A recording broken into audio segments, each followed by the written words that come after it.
BJP বলে কিছু নেই। তৃণমূল প্রাক্তনীদের সংগঠনের নাম বিজেপি। তৃণমূল থেকে বহিষ্কৃতদের দলের নাম বিজেপি। তৃণমূল যেমন লুঠেরা, সেই লুঠেরাদের নিয়েই আর একটা দলের নাম বিজেপি। তৃণমূল যেমন ডুবছে, তৃণমূলের লোকদের নিয়ে চলা বিজেপি সে ডুববে।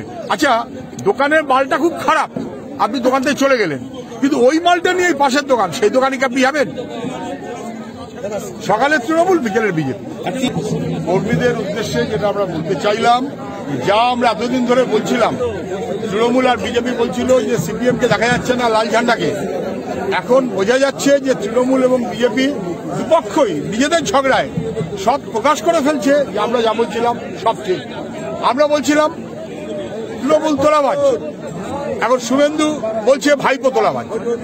আমরা বলছিলাম তৃণমূল দুর্নীতিগ্রস্ত, এখন ভাইপো বলছে শুভেন্দু দুর্নীতিগ্রস্ত। কিন্তু দেখতে পাচ্ছি আমরা বলছিলাম করে কমবে খাওয়া পার্টি তৃণমূল, এখন দিদিমণি বলছেন আমার দলের 10 বছর ধরে করে কমবে খেয়ে এখন বিজেপিতে গেছো। তাহলে আমরা যা বলছিলাম সবগুলো ঠিক। আমরা বলছিলাম যে তৃণমূল বিজেপি আশ্রিত। এখন যারা তৃণমূলে এতদিন ধরে দল করেছে তারা আজকে একই কথা বলছেন যে বিজেপির ঘরেই তৃণমূলের জন্ম হয়েছে। সবুজ চ্যাটার্জি হোক আর বাকিরা যেই হোক না কেন একই কথা সবাই বলছেন। ফলে আমরা যা বলছিলাম সেটা যে একদম ঠিক। কাগজ টেলিভিশন যতই তাকে অস্বীকার করার চেষ্টা করুক না কেন, মানুষ বুঝতে পারছে ধরা পড়ে যাচ্ছে তৃণমূল, ধরা পড়ে যাচ্ছে বিজেপি।